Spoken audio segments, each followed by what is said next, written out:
किस तरह है? मसूद वाले का सेब किस तरह है? 110 103। मीठा किस तरह है भाई? 2.5 किलो। नींबू 100 रुपये गोभी 350 400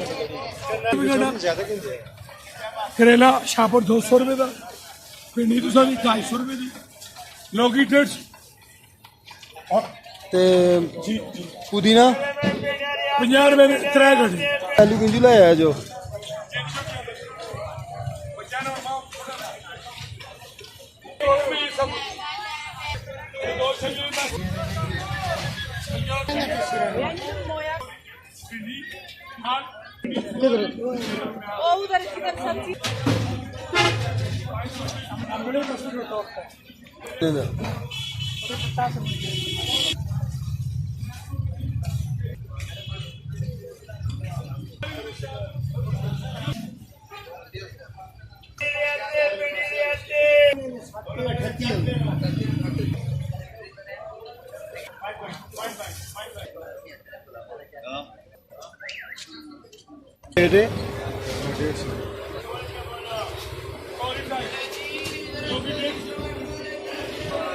आम का क्या रेट है अज?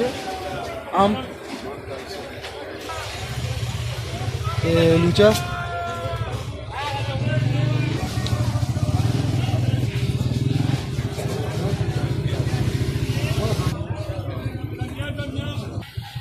जानी के रेट है? 200 और ऐसा